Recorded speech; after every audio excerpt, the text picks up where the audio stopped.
See, when we got the result yesterday, I had to recheck it at least 3 to 4 times. Okay. It was a lot of happiness, of course. Everybody was very happy. But since yesterday, it has been so overwhelming getting so many messages, calls, even from newspapers, publications. It all feels like a dream. Because just 2 days ago, I was a normal child who just gave her board exams. And then since yesterday, it feels like I have become a celebrity for a week almost. My mother, she took the chance. She gave a sacrifice from her own side to be at home, and she had the chance to go outside and work. But she wanted to work on art. She wanted to work on us. That is why she took the opportunity and she gave it as a sacrifice to work on us. I think that has helped me a lot because throughout the journey she was very supportive. Then my father, I mean, of course he does go to office, but every day when he would come back during the preparation, also he would keep asking me as to what kind of support I need or what kind of help do I need. And I think most of the time, everybody, even from my extended family, whether it was my grandparents, मतलब चाचा चाची हो कोई भी हो, everybody was very supportive. मतलब इतना कोई प्रेशर नहीं डालते बिकॉज दे न्यू कि मतलब मैं पढ़ाई कर रही हूँ, दे न्यू कि मेरा डायरेक्शन सही है. सो इंस्टेड ऑफ प्रेशराइजिंग कि नहीं इतने ही आने चाहिए, they were all very supportive. Even result से पहले भी, एक दिन पहले भी देवर लाइक कि नहीं अच्छे ही आएंगे और नहीं भी आए तो कोई ऐसी टेंशन नहीं है. सो आई थिंक फैमिली की साइड से there is a lot of support. इस चक्कर में भी शायद मेरा स्कोर उतना मैक्सिमाइज हो गया. Sir, I think as far as I can remember, I was serious from the starting. I knew that even from 11th grade, when I started 11th grade, I was consistent with my studies. So when I came into 12th, I knew that I had to work hard. And I mean, I do not think कि यही सोचा था कि national topper बनना है या फिर 99 के above marks लाने. But starting से I was serious and March से I think 12th का session started. Since then I was studying consistently. कि every day I used to study for 2-3 hours. मतलब इतना तो पढ़ती थी. ऐसा नहीं था कि जैसा एक्चुअली बहुत सारे टॉपर्स बोलते हैं कि हम लोग हर रोज 8-9 घंटे पढ़ते थे. सो ऐसा तो कुछ भी नहीं था बिकॉज मैं रेगुलर जाती थी स्कूल. तो स्कूल से आके I would study for 2-3 hours. Saturday Sunday को I would give a little extra time. But ऐसे कोई सैक्रिफाइसेस नहीं करने पड़े थे कि आप सोचो कि मैं बाहर नहीं जाती थी या कहीं ट्रिप्स पे नहीं या फैमिली से नहीं मिलती थी. सो नॉर्मल ही रूटीन था. बट मतलब मेरा consistency I would say is more important. मैं हर रोज पढ़ती थी और जितना भी पढ़ती थी वो इस तरह से पढ़ती थी कि वो बार बार रिपीट ना करना पड़े.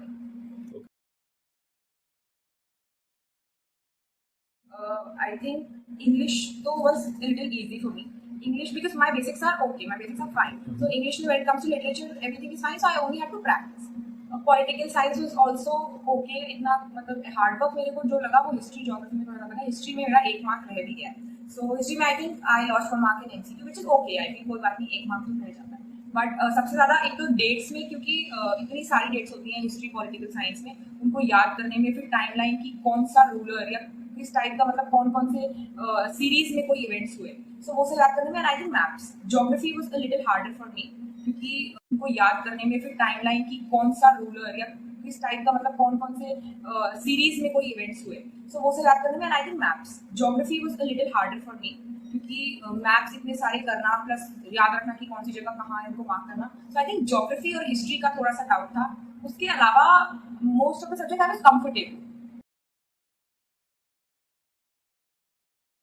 आई थिंक मतलब एनसीईआरटी तो फर्स्टली आई वुड से मतलब फॉर स्टडी एनसीईआरटी के अलावा I did not use any other resource. I was pretty sure कि एनसीईआरटी से ही आएगा.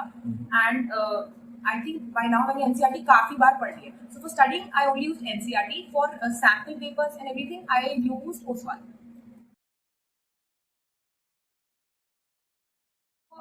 I think if you are preparing for CUT or if anybody is preparing for CUT, most of the syllabus is based on 12th.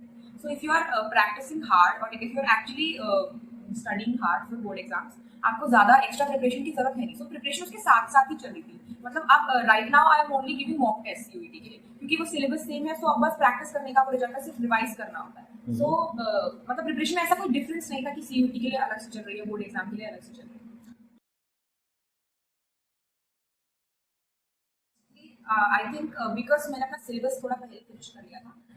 I think मेरा syllabus November and के आसपास I had finished. सो उसके बाद से revision ही था. दिसंबर starting से I was revising only. So from Jain I started doing papers. पुराने papers, sample papers थोड़े से कम करती थी, पुराने पेपर ज्यादा करती थी. उससे आई थिंक बहुत आइडिया लग जाता है बिकॉज मैं उसी इन्वायरमेंट में करती थी, पूरा कमरा बंद और 3 घंटे लगा के टाइमर, कि उससे एक्चुअली टाइम मैनेजमेंट का बहुत अच्छा आइडिया मिल जाता है. सो इसीलिए बोर्ड एग्जाम जब मेरे को इतनी टेंशन या फिर इतना वो एटमॉस्फेयर से वो होता नहीं था, because I was already giving papers.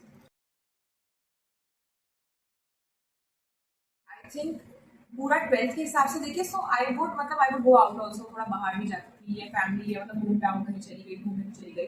But अगर बोर्ड एग्जाम प्रॉपर वो 2 मंथ्स की बात आए तो उस टाइम पे तो आई वाज वेरी पर्टिकुलर कि बाहर ज़्यादा नहीं जाना. उसमें भी I used to take breaks, but board exam में ऑनेस्टली अगर मैं कहूँ तो मैं पूरे दिन कमरे में ही रहती थी. मतलब आई वुड जब बिल्कुल लास्ट प्रिपरेशन का टाइम था, when my exams were starting, I would get up, सुबह पढ़ा, फिर ब्रेक लिया 1 घंटे का, उसमें प्रैक्टिस वगैरह करा, फिर पढ़ा, फिर लंच के लिए ब्रेक लिया, फिर पढ़े. मतलब सिर्फ मील्स के लिए एंड स्लीपिंग के लिए आई टू टेक अ ब्रेक. बीच में 1-2 दिन का लिया था. आई थिंक मैं बाहर भी गई थी बोर्ड एग्जाम्स के बीच में. सो ऐसा नहीं है कि मतलब 100 नहीं आ सकता, और मेरे दोनों वाले सब्जेक्ट्स में 100 आए हैं जिनकी विषय में गई.